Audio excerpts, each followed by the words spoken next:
आप आधी रात को कभी उठते हैं, पानी पीने के लिए किचन में जाते हैं, तो तब जब बिल्कुल सब कुछ शांत है तो चूहे के कुतरने की आवाज आपको अक्सर आती होगी, है ना। दिन में नहीं आती, आधी रात को आती है। चूहों का जो खाने का टाइम है वो आधी रात के बाद है। कुदरत ने उसको इसी तरह बनाया है। दिन में नहीं खाता है, दिन में आराम करता है, रात को हलचल करता है वो। That is the circadian rhythm of the rats. अब एक्सपेरिमेंट ये किया गया कि चूहों के 2 ग्रुप बना दिया। एक ग्रुप को रात को खाना दिया 12 बजे के बाद, और सुबह सूरज उगने से पहले खाना निकाल लिया अगर कोई खाना बच गया तो। दूसरे ग्रुप को सूरज उगने के बाद खाना दिया, और सूरज ढलने से पहले अगर उन्होंने नहीं खाया या रह गया तो वो निकाल दिया। यानी कि एक ग्रुप के पास ऑप्शन है, ग्रुप ए, वो रात को ही खा सकता है। दूसरे ग्रुप के पास ऑप्शन है कि वो दिन में ही खा सकता है। सिर्फ ये बदलाव किया। ये देखा गया कि जब ये करते चले गए, 1-2 हफ्ते के अंदर जो ग्रुप बी है, जिनको सिर्फ दिन में खाना अलाउड था, उनमें डायबिटीज होने लगेगी, बीपी बढ़ गया, ट्यूमर मार्कर बढ़ गए, वो लेथार्जिक हो गए, वो मोटे होने लगे, और आगे कुछ दिनों में कुछ चूहे मरने भी लगे।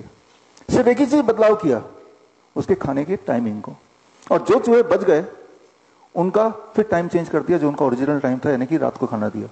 अब देखा गया कि चूहों को जिनको डायबिटीज थी वो ठीक होने लगे, बीपी भी ठीक होने लगा, उनके सारे मार्कर ठीक होने लगे, वो पहले से अब स्वस्थ दिखने लगे।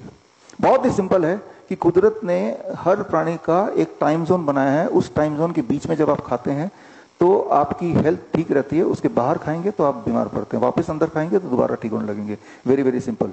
तो इस रूल को अगर हम देखें तो टाइम एज मेडिसिन में सिर्फ इतना करना है जो हम करते हैं पेशेंट के साथ। वेरी सिंपल, आपको ध्यान से समझना है इस बात को।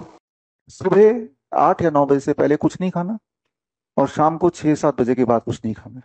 हमें यह पता है कि जब हम ये करेंगे, कुछ और नहीं भी किया, तो उस पेशेंट का ब्लड शुगर का पेशेंट है तो ब्लड शुगर नीचे आएगा, ब्लड प्रेशर का पेशेंट है ब्लड प्रेशर नीचे आएगा, उसका पेन है तो पेन कम होने लगेगा, कॉन्स्टिपेशन दिक्कत है तो वो कम होने लगेगी, नींद नहीं आती तो नींद बढ़िया हो जाएगा, डिप्रेशन का पेशेंट है तो वो ठीक होने लगेगा, फटीग है तो फटीग कम होने लगेगा, कमजोरी है तो वो जाने लगेगी।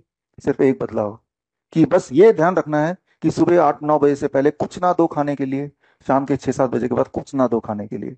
Time as medicine. बड़ी से बड़ी बीमारी का आसान से आसान इलाज घर बैठे ही हो सकता है। अधिक जानकारी के लिए कांटेक्ट करें nearest doctor BRC clinic @home।